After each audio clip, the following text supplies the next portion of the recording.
programa a seguir pode conter descrições de extrema violência e não é recomendado para pessoas sensíveis.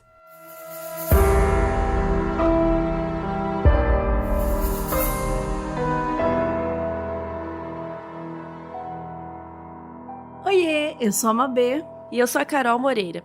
E hoje vamos falar de um dos crimes mais famosos da história do Brasil, que foi exibido em rede nacional ainda enquanto estava em andamento. É a história do Sandro Barbosa de Nascimento. E no dia 12 de julho de 2000, ele sequestrou um ônibus no Rio de Janeiro e manteve 11 reféns. O caso marcou o país e serviu como tema para o documentário Ônibus 174, dirigido pelo José Padilha, que é a inspiração para o episódio de hoje. Mas a gente não vai contar só o crime em si. Para entender essa história direito, a gente tem que voltar lá na infância do Sandro, contar tudo o que ele passou na vida até chegar nesse momento fatídico que chocou o Brasil. Fiquem agora com essa história que é cheia de negligência, interferência da mídia e incompetência policial. Hoje a gente vai contar tudo sobre o sequestro do ônibus 174.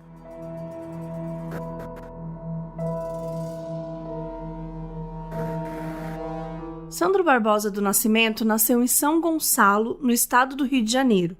Ele vivia com a mãe, que era Clarice, na favela do Rato Molhado, que fica na capital, no Rio de Janeiro. Era só o Sandro, a mãe, a irmã dele e a tia Julieta, que era irmã da mãe. E a mãe e a tia do Sandro, elas tinham um barzinho, né, que era como elas se sustentavam. Quando o Sandro tinha 6 anos, a mãe dele estava grávida de 5 meses, ela estava esperando gêmeos.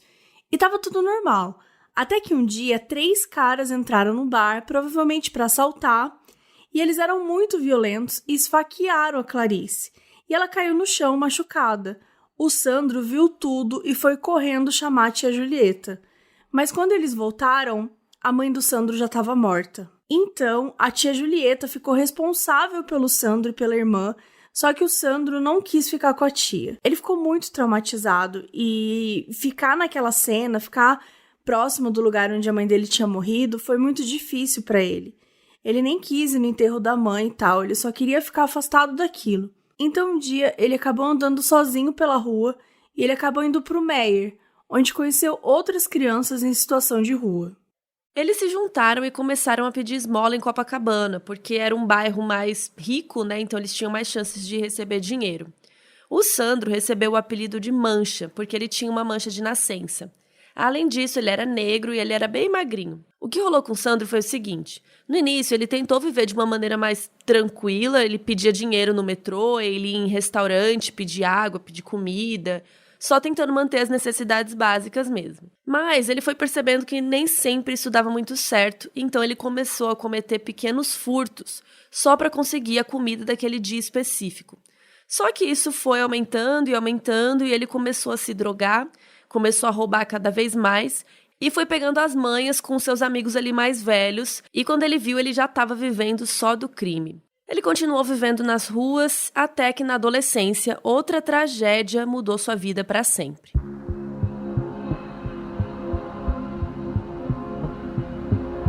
But first, let me say something. Amada, ou melhor, beloved. Porque sim, antes da gente continuar essa história, a gente vai falar de Cambly, que é um site onde você faz aula com professores nativos em inglês na hora que você quiser. Lembra do Vince, aquele ex-investigador forense da última aula que eu fiz?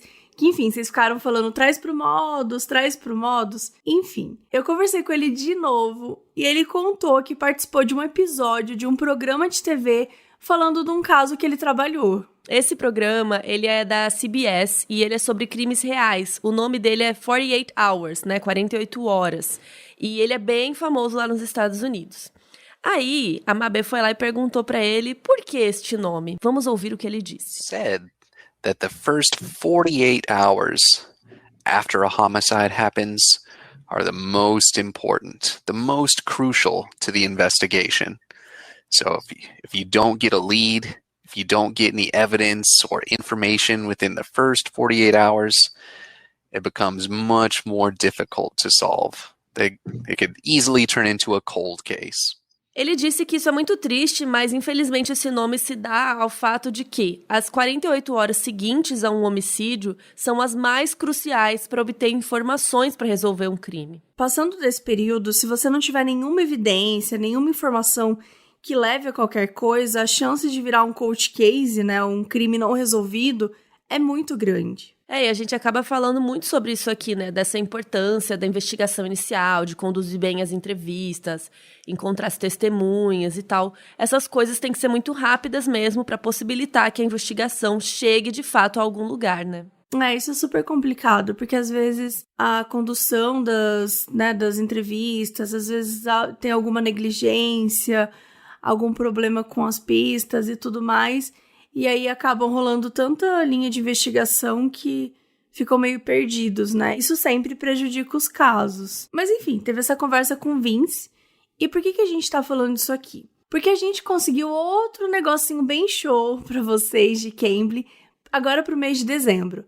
Com o nosso código Cambly Modos, então CAMBLY e Modos normal, você ganha um pacote com materiais de estudos exclusivos grátis. É um guia com gramática e exercícios, tem partes para você se preparar para uma entrevista international, tem aula particular de 20 minutos com o professor nativo do Cambly.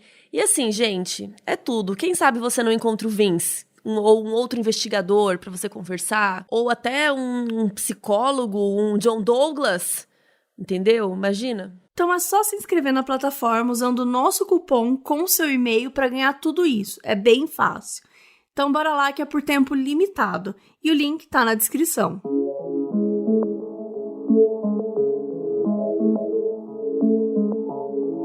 Quando tava na adolescência, o Sandro e um grupo de amigos, eles dormiam debaixo da marquise da Igreja da Candelária, que fica no centro do Rio. Eles dormiam em papelões e só tinham cobertores para se cobrir. Eram dezenas de jovens em situação de rua que moravam ali.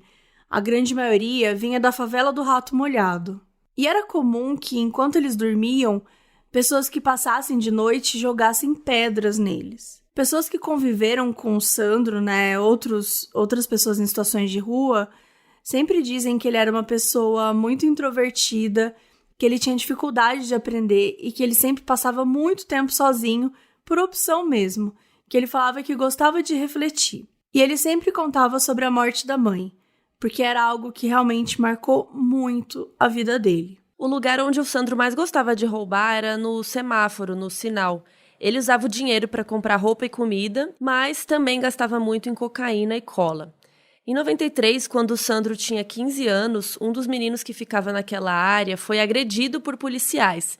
Então, o grupo todo deles se juntou e enfrentou os policiais, incluindo o Sandro. Como eram muitos deles, os policiais se sentiram acuados e foram embora, mas disseram que iam voltar para se vingar. Os meninos não se assustaram porque era uma praça pública, era um grupo de dezenas de meninos e tal, eles acharam que a polícia não ia fazer nada. Mas quando deu meia-noite, todo mundo estava dormindo, apareceram 2 carros com as placas cobertas para não serem identificados. Os jovens que estavam acordados acharam que eram aquelas mulheres que sempre levavam sopa para eles lá no fim de semana. Então eles foram todos animados em direção aos carros, mas não era quem eles esperavam.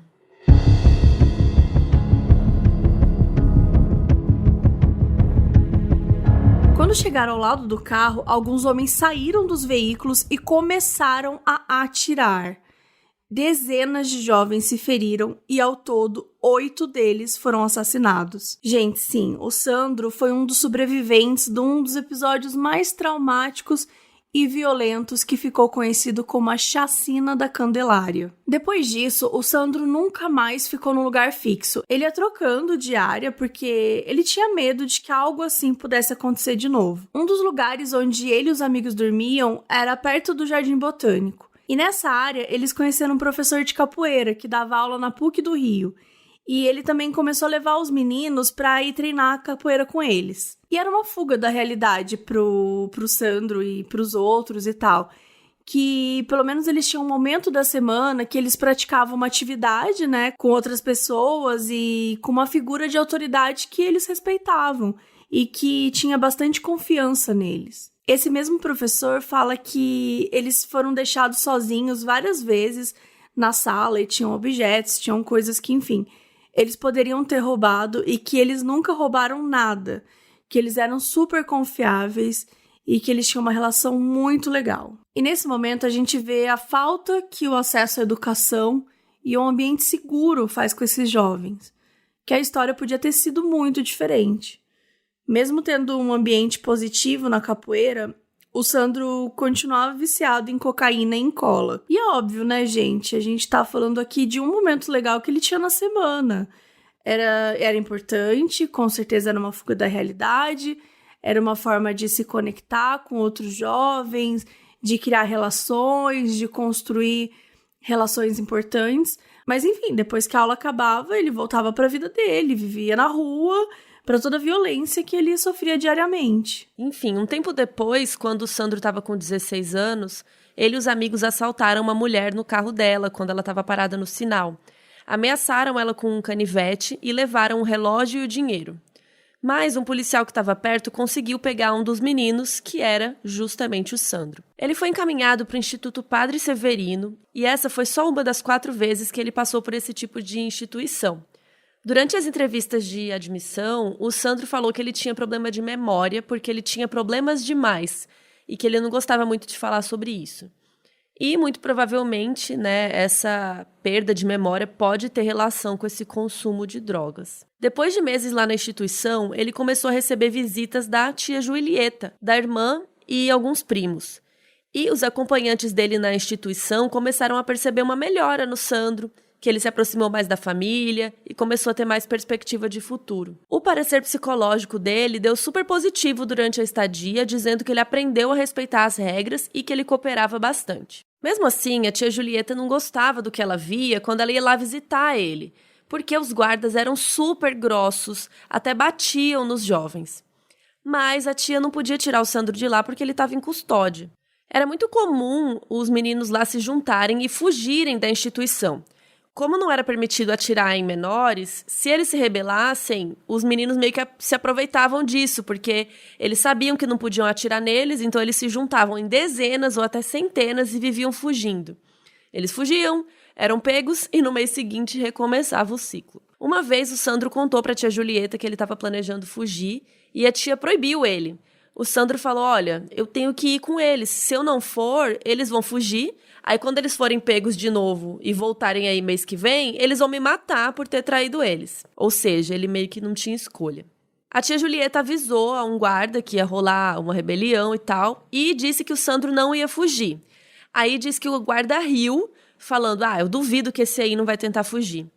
E aí ele disse que avisou o resto da instituição que ia rolar rebelião e tal, mas mesmo assim não conseguiram impedir, e vários garotos fugiram, incluindo o Sandro. Mas ninguém é menor de idade para sempre, né? Então o Sandro atingiu a maioridade, mas as coisas não melhoraram para ele.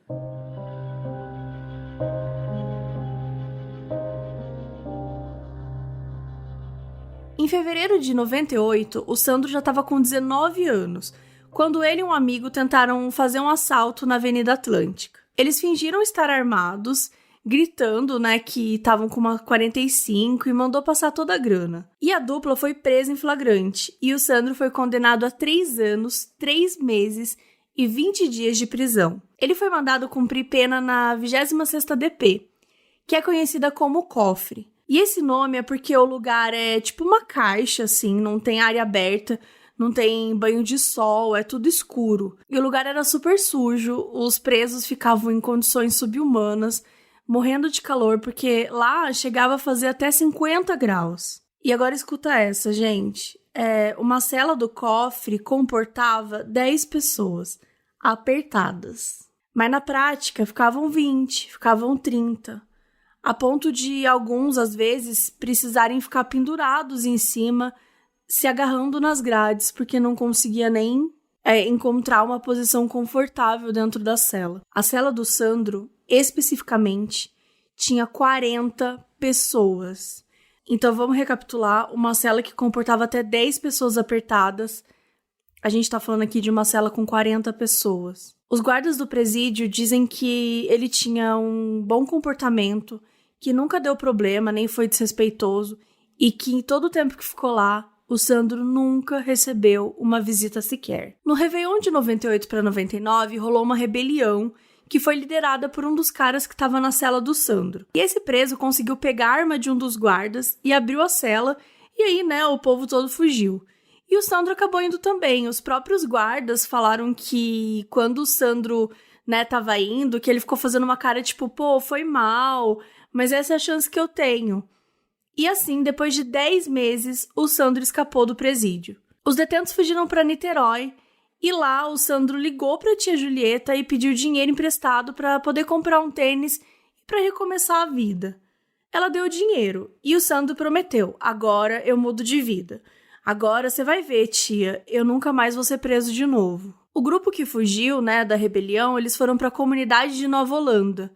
E lá eles ficavam vivendo de boa, fumando, jogando futebol, indo pra academia, levando uma vida, normal. Nessa comunidade, o Sandro se aproximou de uma mulher com quem ele criou uma relação de mãe e filho, e ele passou a morar com ela. O nome dessa mulher era Elza, mas olha que história interessante. Quando ela era muito jovem, ela teve um filho, um bebezinho que ela deu o nome de Alex. Só que ela não teve condições de criar o bebê, porque ela era faxineira, ela ganhava muito pouco, tal. Então a Elza entregou o filho para uma amiga dela criar. Só que essa amiga morava longe, então a Elza não sabia muito bem a carinha do filho dela mais. Quando o Alex estava com uns 4 anos, a Elza foi atrás dessa amiga para tentar estabelecer contato com o filho e tal. Só que ela descobriu que a amiga tinha morrido e o Alex tinha sumido, e que provavelmente ele estava vivendo como menino em situação de rua em algum lugar. Mas onde entra o Sandro nessa história? Bom, o Sandro costumava usar uns nomes falsos, inclusive os nomes eram Alex e Alessandro. Então, numa busca da Elza pelo filho, ela acabou encontrando o Sandro e ela achou que era o filho dela. Bom, o Sandro perdeu a mãe, a Elza perdeu o filho, então os dois criaram uma relação parental muito forte. Só que o Sandro não contou pra ela quem ele era, então ele ficou fingindo que era o filho dela mesmo. E como a Elza era pobre, não tinha documentação, que provasse que ele era filho, ela não tinha dinheiro pra fazer um exame de DNA, então, enfim, ela aceitou o Sandro e ele ficou morando lá. E ele chamava ela de mãe sempre, o que deve ter sido muito significativo pra ele, porque quando a gente pensa em tudo que ele passou, era importante para ele ter agora uma mãe, ter um lugar e tudo mais. E tudo indica que essa foi a época mais feliz da vida dele. Ele sempre mostrava essa felicidade, falando que não acreditava que agora ele tinha um quarto para ele, que ele tinha uma frigideira para fritar ovo. Enfim, coisas simples que às vezes a gente não para pensar, mas pessoas que estão em situações como a dele não têm acesso a coisas mais primitivas, como ter uma frigideira para fazer um ovo, por exemplo. E assim, o Sandro finalmente tinha um lar. E ele prometeu que ia conseguir um emprego a qualquer custo, que ele queria ser artista e que ele ainda ia ser mundialmente famoso. Só que o o futuro reservava para ele era bem diferente.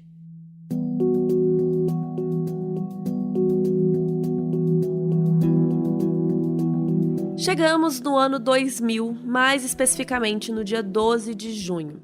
Por volta das 2 da tarde, o ônibus da linha 174 estava fazendo seu percurso diário. Nesse horário, o ônibus estava indo para a zona sul do Rio. Às 2h20, o ônibus parou num ponto em frente ao Hospital da Lagoa, que fica no bairro Jardim Botânico. E aí, o Sandro entrou no ônibus. Só que ele entrou para cometer um assalto. A vida dele já era assaltar e nunca tinha acontecido nada demais, então eu acho que ele estava ali, num dia que parecia ser comum para ele. O problema é que um dos passageiros viu que o Sandro estava com uma arma no bolso. Então, quando o ônibus estava passando perto do clube militar, o passageiro fez um sinal para a polícia e alertou que estava acontecendo um assalto. Então, a polícia parou o ônibus. E foi aí que o Sandro levantou, revelou que tinha uma arma e tomou todos os passageiros como reféns. O motorista de ônibus ele pulou pela janela e conseguiu vazar. Mas o Sandro manteve por volta de 10 reféns. E várias viaturas de polícias foram mandadas. E o que era para ser um assalto comum foi virando uma bola de neve.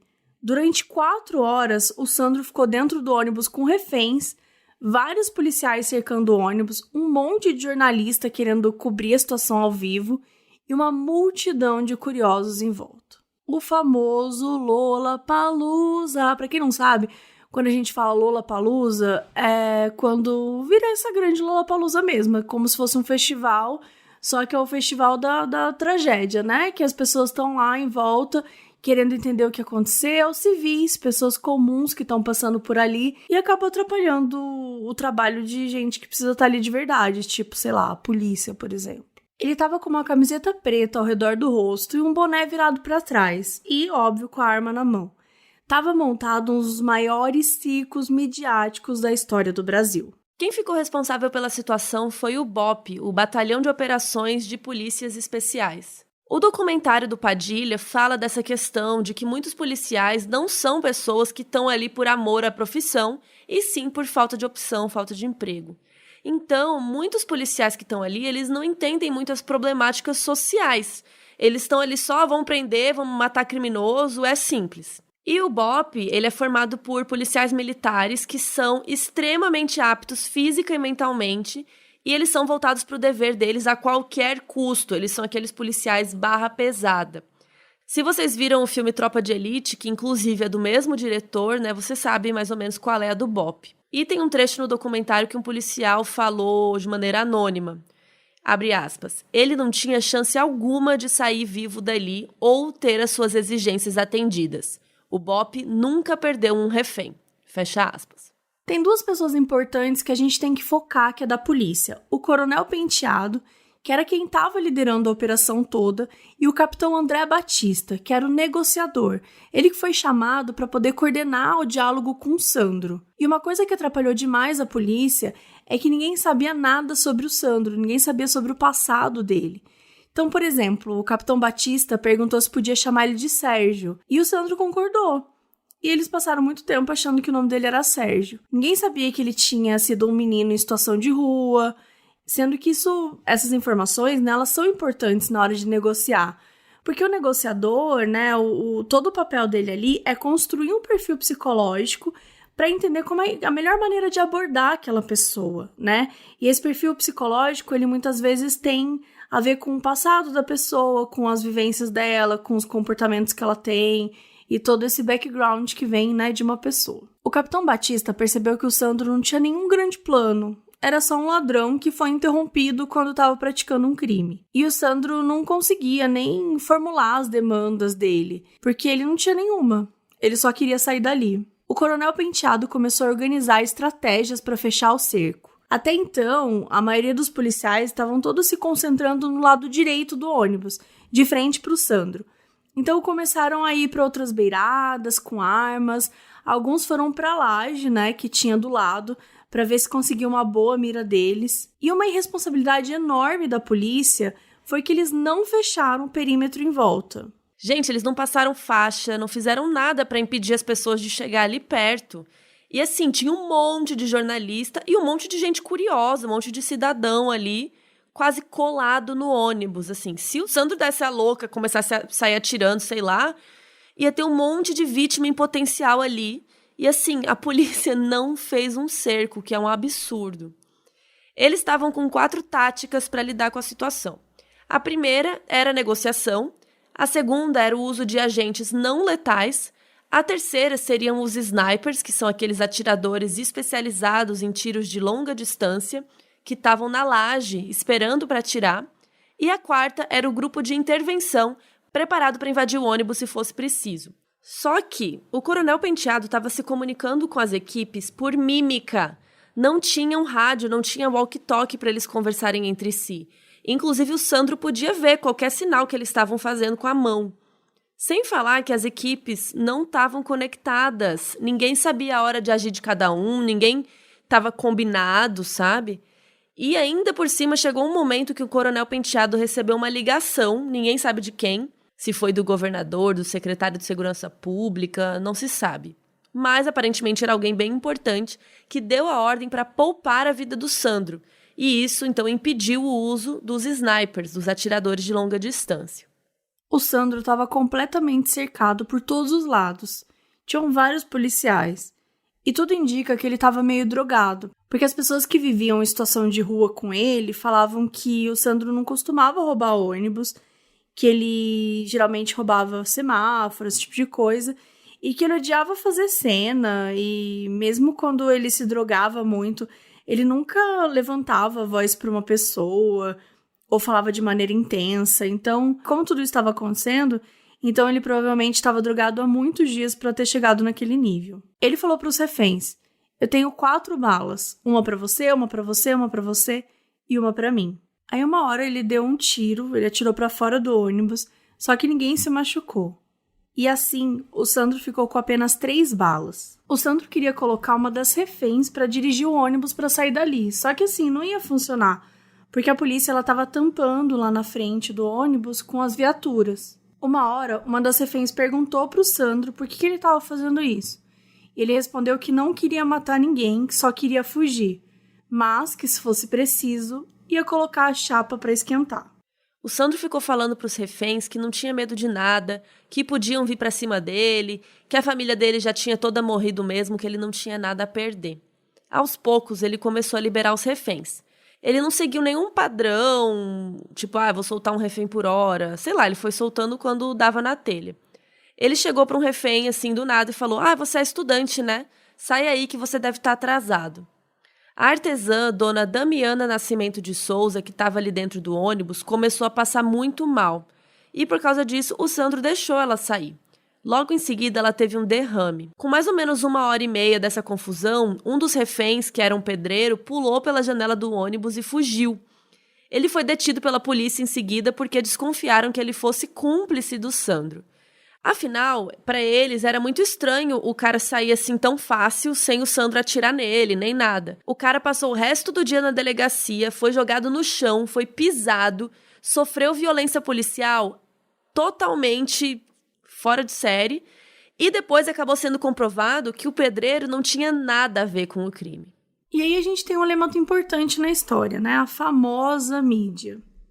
No início, o Sandro ficou bravo com a presença dos jornalistas, ficava gritando: tira esses fotógrafos, tira essas câmeras daqui. E esse é um daqueles casos que a mídia só piora tudo, porque de alguma maneira fez o Sandro se sentir mais acuado ainda. Isso no início, assim. Mas depois, né, porque, enfim, foram muitas horas que durou tudo aquilo ali. E depois o Sandro começou a se sentir no controle, no centro da situação, como se ele tivesse um poder de chamar atenção. E a mídia passou uma certa segurança pro Sandro, porque fez ele pensar: ninguém vai ter coragem de me matar em rede nacional com todo mundo filmando. Mas aí teve uma hora muito tensa, que o Sandro mandou uma refém revistar as bolsas e fez ela pegar um batom.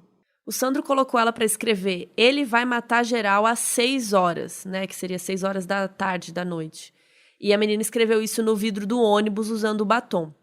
E aí ele começou a botar as reféns para escreverem outras frases para chamar atenção, tipo: ele é louco, ele tem pacto com o diabo, coisas que fossem deixando as pessoas ainda interessadas ali na situação. Toda hora o Sandro colocava a cabeça inteira para fora da janela, ele ficava gritando, botava o braço para fora, botava a mão com a arma e tal. E muita gente comentou depois por que ninguém atirou nele, né? Por que nenhum sniper atirou nele? Mas a gente teve aquela ligação secreta, né, que a gente não sabe quem fez, e também pensa na repercussão dessa cena ao vivo passando para o Brasil inteiro ver, né? Então eu acho que também tinha uma questão ali que a polícia não queria fazer isso. Teve uma hora que o Sandro apareceu na janela segurando uma refém e apontando uma arma para a cabeça dela. E ele começou a gritar coisas do tipo: o bagulho é sério, olhem para minha cara, eu vou matar ela às 6 para o Brasil todo ver. Há 15 anos arrancaram a cabeça da minha mãe também. Eu não tenho nada a perder, tô falando sério. É pagar pra ver, vocês não me assustam não, eu não ligo pra polícia não. E ele gritou uma coisa muito importante pra polícia: vocês não mataram um monte de gente lá no Vigário?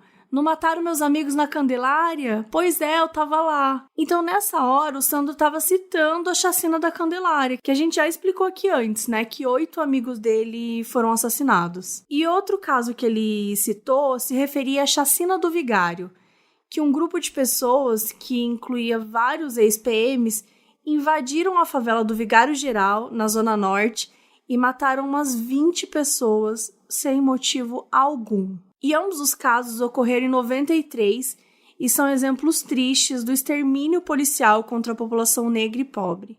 Algo que inclusive está aí até hoje, né? O tempo foi passando e chegou às 6 da tarde, e como prometido, ele ia atirar em alguém.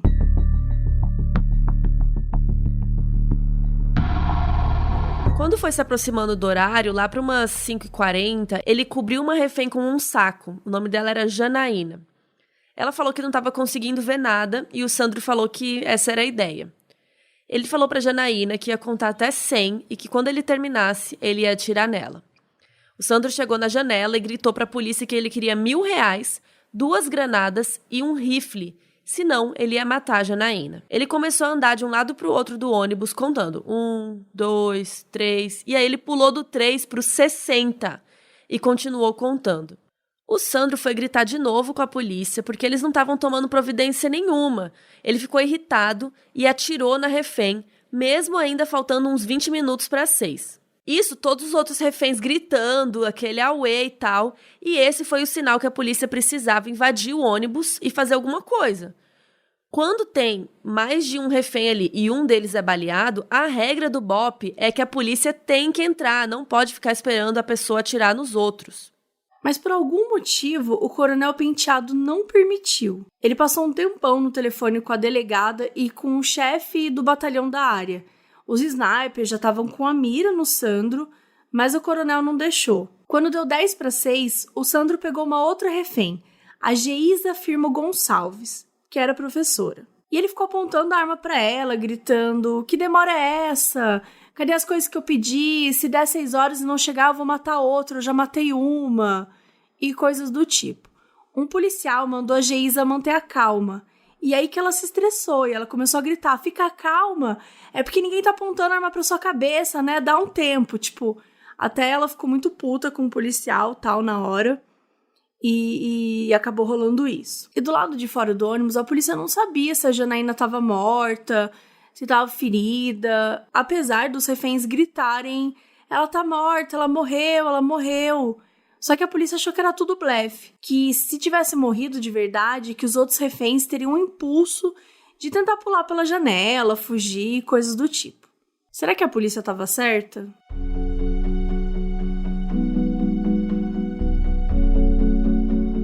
A polícia estava certa sim, porque tudo era uma armação do Sandro. Ele avisou para Janaína que ele não ia atirar nela, que ele ia atirar ao lado, mas que era para assustar a polícia.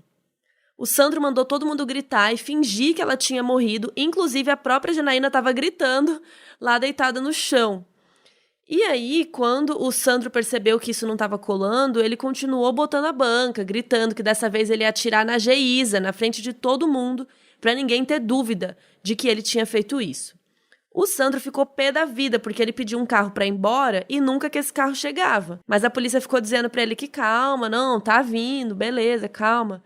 E depois de tantas horas lidando com o Sandro, a polícia começou a traçar, finalmente, o perfil psicológico dele. E acharam pouco provável ele ter coragem de matar uma pessoa inocente, já que mesmo com todos esses anos roubando e vivendo em situação de rua, ele nunca tinha matado ninguém. Mas lá continuou o Sandro apontando a arma pra Geisa, ameaçando. E ele pegou uma raiva da Geisa porque ela tinha tentado enganar ele 2 vezes naquela tarde. Primeiro, quando o Sandro liberou, né, uma senhora mais velha, e a Geisa tentou fingir que era filha dela, né, pro Sandro liberar. E segundo, quando a Geisa ficou mentindo que o irmão dela também era criminoso e estava no presídio. E ela fez isso para demonstrar uma certa empatia com o Sandro, dizendo que sabia quão ruim era o presídio e entendia porque ele não queria voltar para lá de jeito nenhum. Só que o Sandro ficou perguntando algumas coisas pra ela, tipo, seu irmão tá onde? Ele foi preso pelo quê? E a Geisa não sabia responder. Então ele percebeu que era mentira e ficou com raiva dela. E no momento depois das 6 da tarde, quando o Sandro percebeu que nada estava dando resultado, ele largou a Geisa e mandou ela sentar. E aí mandou outra refém levantar, pegou ela e ficou apontando a arma pra ela. Essa outra refém, a gente não conseguiu encontrar o nome dela, não tem o nome dela em nenhum lugar no documentário e tal. Chamam ela no documentário de refém de óculos, então a gente vai chamar ela assim. Ela tinha 19 anos e ela era estudante. O Sandro ficou apontando a arma para refém de óculos e falando para a polícia, já que vocês não ligam para ela, falando da Geisa, né? Olhem essa aqui que é bonitinha, Que pena se ela morrer. O Sandro ficou andando com a refém de óculos dentro do ônibus e uma hora foi pro fundo, enquanto os outros reféns estavam sentados mais pra frente. Essa moça abaixou a cabeça e meio que repousou na arma do Sandro e começou a implorar pra ele não matar ela. E aí o Sandro ficou irritado e falou pra ela parar de encher o saco dele, né, que ele tava fingindo. Mas que se ela ficasse enchendo o saco dele, que ela fosse chata, ele ia matá-la mesmo. E aí ela disse pra ele, ué, mas você não queria que a gente fingisse? Aí o Sandro deixou ela continuar. Aí a Geisa ficou muito nervosa, ela ficou um pouco se sentindo tonta, assim, e achava que ia morrer.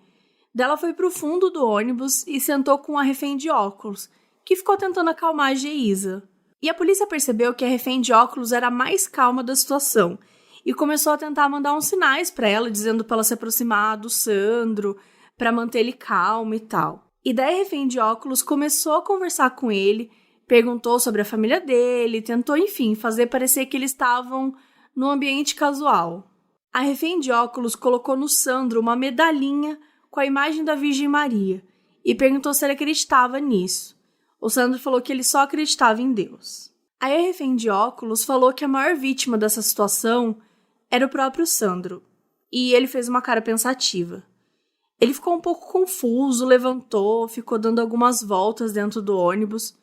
Ele acabou soltando mais um refém que estava de muletas. Até que ele levantou a Geisa, apontou a arma para ela e falou, vamos dar uma voltinha.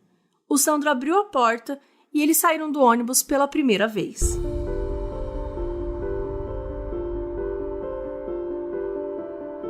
A saída do Sandro do ônibus foi um choque para todo mundo.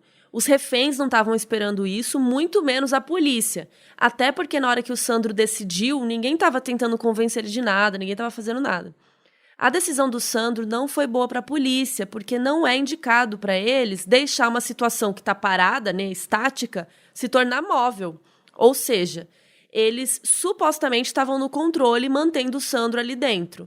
Se ele saísse com a arma apontada para Geisa, ele podia sair andando com ela para longe, pegar mais reféns, atirar ali no meio da rua, a polícia podia perder ele de vista, podia fugir, enfim. Eis que o Sandro saiu do ônibus com a Geisa e ele estava cercado, agarrado nela assim com o braço e com uma arma apontando para ela. Ninguém tinha um plano, ninguém tinha nada, a polícia não sabia o que fazer. Tava todo mundo parado com a mão para cima, meio que tentando acalmar ele. Um policial, Marcelo dos Santos, tomou a iniciativa e foi em direção do Sandro, tipo, bem perto mesmo, quando ele veio pro lado, assim, onde o Sandro não conseguia ver e deu 2 tiros. O Sandro se virou e o tiro do policial acertou o queixo da Geisa, meio de raspão, assim. E o impacto do tiro derrubou eles no chão. O tiro que era pra salvar a Geisa acabou acertando ela. Enquanto ele tava caindo, o Sandro atirou nas costas da Geisa.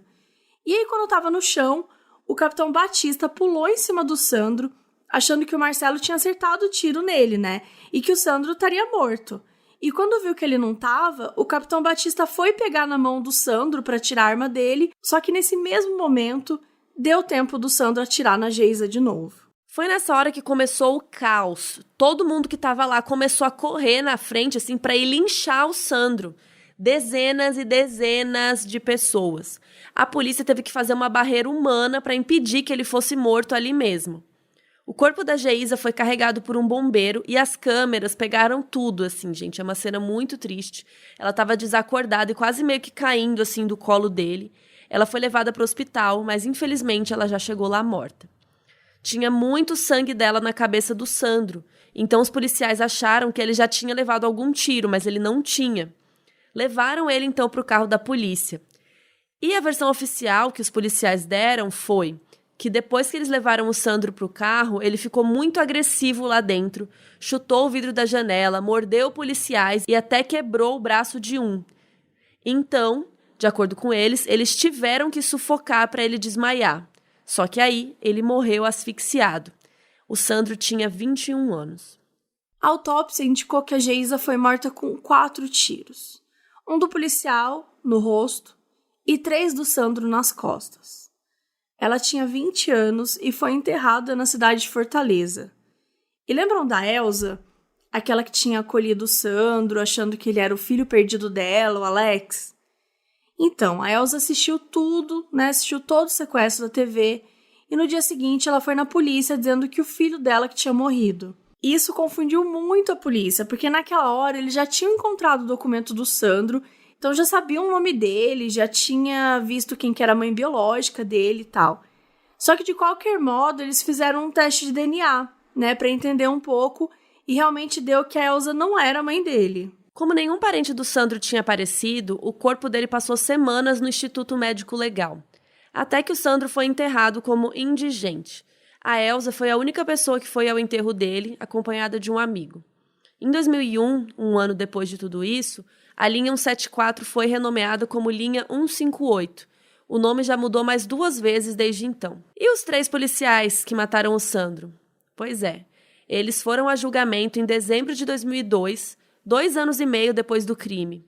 E uma coisa curiosa é que o advogado de defesa não chamou nenhuma testemunha. Ele simplesmente exibiu o documentário do José Padilha e falou: pronto, tá tudo aí. Essa é a verdade. Os policiais foram julgados por um júri popular com 7 pessoas, né? E eles foram inocentados, vencendo de 4-3 na votação do júri. E eles voltaram a trabalhar normalmente. O advogado de acusação tentou recorrer para não ser júri popular, pelo fato de que o laudo técnico mostrava que o Sandro foi sim asfixiado e que a comoção do caso na mídia influenciou o júri. Já o policial Marcelo, que atirou na Geisa, ele não foi considerado culpado de nada. O Ministério Público chegou a denunciar, só que o juiz definiu que ele era inocente, falando que, abre aspas, o fez em legítima defesa de terceiro. As imagens exibidas na televisão, gravadas em fitas de vídeo anexadas aos autos e que com cuidado várias vezes observei, mostram que o primeiro denunciado disparou para repelir a atual e injusta agressão a direito de outrem. Outros policiais falaram que ele ficou em depressão durante anos e até hoje ele não fala sobre o assunto.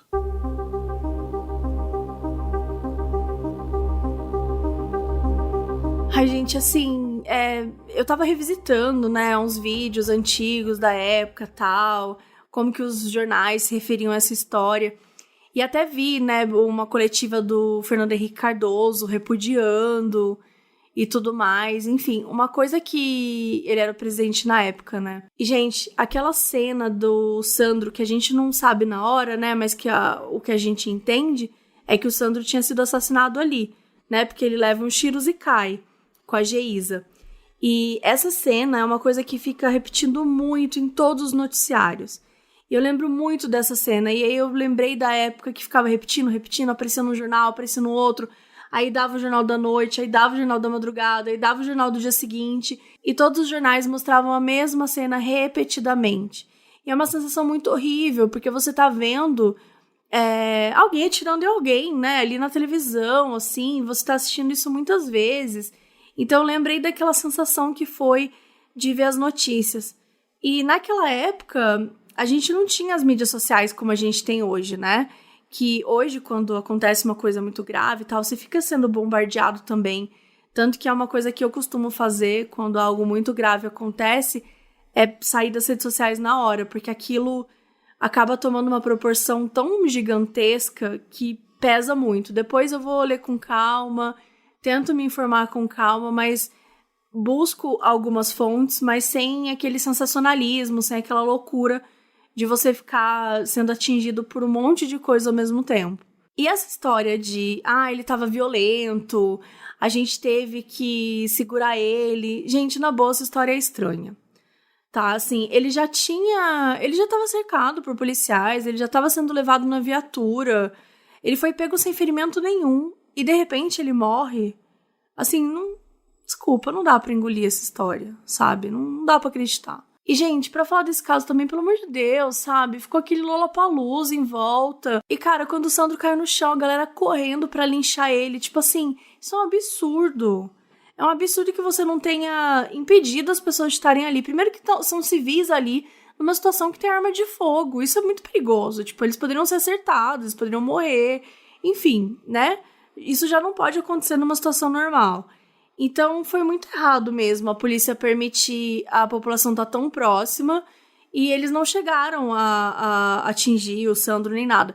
Mas eles poderiam ter linchado o Sandro ali mesmo. Então, imagina se além de tudo que a gente assistiu, a gente ainda assistisse um linchamento na televisão, né? É uma violência tão absurda, tão cruel, né? E como a gente sempre diz aqui, não é assim que faz justiça. E esse é um caso que ele mexe com tantas feridas, né? Ele atinge tantas camadas da sociedade, ele mostra tantos problemas sociais que a gente tem, que dava pra discutir ele, assim, por horas. Ele era sobrevivente de um dos crimes mais violentos que marcou o Brasil, né? A chacina da Candelária. Ele vivia uma violência diária numa criança que teve que aprender muito cedo a cuidar dele mesmo, a cuidar da própria vida. E assim, eu vou ser bem sincera que eu odiei falar desse episódio, gente. Odiei, assim, ler sobre esse episódio, porque é uma história muito triste, dói e aponta tantos problemas que a gente tem que é muito ruim se deparar com isso, sabe? E quando a gente tava comentando lá no início, lembra do professor de karatê, que ele deixou os meninos sozinhos, né? Que depois vários jornais falaram que eles nunca roubaram nada, que eles ficavam sozinhos, sendo que na época eles praticavam furtos e tal. Mas é muito sobre isso, sabe? Sobre você acolher, sobre você passar uma segurança. E era um escape, né, da sociedade. Ali, naquele momento que os garotos tinham com o professor, ele tinha uma figura de autoridade que era responsável, que estava ali ajudando eles, que estava dando carinho, né? Era uma forma de acolhimento também. Mas, como a gente mesmo disse, era só um respiro na violência diária que eles viviam. Então, só isso também não é suficiente, né? A verdade é que o Sandro nunca teve chance. É que esse episódio fala, como você falou, ele toca em muitas feridas, né? Então a gente tem aí toda essa questão da infância dele, de uma pessoa em situação de rua, que foi, né? Ele foi ficar em situação de rua porque teve já uma infância ali violenta, né? A mãe dele foi assassinada na frente dele. Então, a gente fala muito aqui, né, sobre a infância das pessoas e por que elas chegam em tais situações, né? Então, aqui a gente pode ver muito claramente como a violência e o Estado, né? Tipo, ninguém ajudou ele, ninguém protegeu ele, ele só ficou passando de instituição em instituição. Uma lá que você falou que ele ficava com 40 pessoas numa cela, que era para ter no máximo 10, e que que a gente fala, né? Que se diz que é para reabilitação, que é para ajudar. E não, a gente sabe muito bem que tem gente que só quer prender, só quer matar, não importa o que essa pessoa passou. Não importa as dificuldades e como ela chegou ali, né? E não querem reabilitar ninguém. E aí depois tem todo esse fiasco que foi a situação da polícia e a mídia ainda exibindo tudo isso ao vivo. Então, assim, são muitos pontos tristes dessa situação, né? Mas, assim, foi até interessante que a mídia depois também meteu o pau na polícia. Então, tiveram muitas matérias, A própria polícia falou, cara, erramos, né? Muito se falou disso também, de como eles foram irresponsáveis, como eles estavam despreparados para uma situação como aquela, né? Geralmente eles querem limpar a rua, né? Bem entre aspas. Tipo, eles querem tirar de vista. E geralmente são práticas violentas em cima de pessoas em situação de rua. E não, tipo, vamos trabalhar essa situação. Tipo, vou tirar daqui porque essa área é nobre, esse bairro é rico. Enfim, é por isso que eu respeito tanto o trabalho do padre Júlio Lancelotti, que a gente tá sempre falando aqui. Mas, não só ele, né? Mas muita gente que faz esse tipo de trabalho. Mas é muito bonito ver como ele trata com dignidade, como ele luta, né, para que essas pessoas tenham de volta a sua dignidade, que elas tenham acesso a coisas básicas, que é algo que o governo deveria dar e não faz, né? Enfim, e acho que é muito importante a gente olhar como que essas violências precisam ser trabalhadas de outras formas.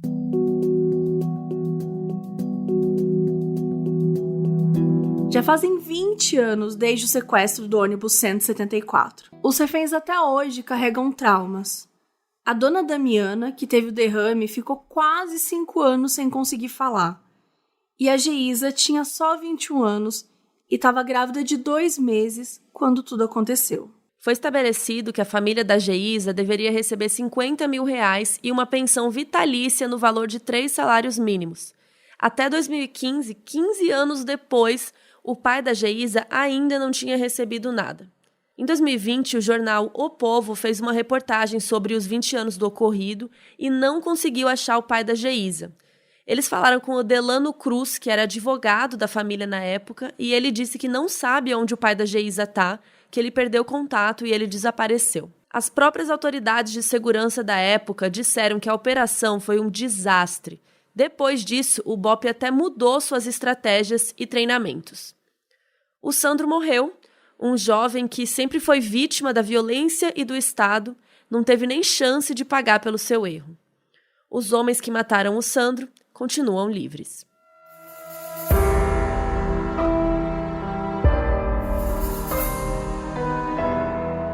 Esse episódio foi pedido por Manuela Paiva, escrito por Luiz Leite e apresentado por Carol Moreira e Mabê Bonafé.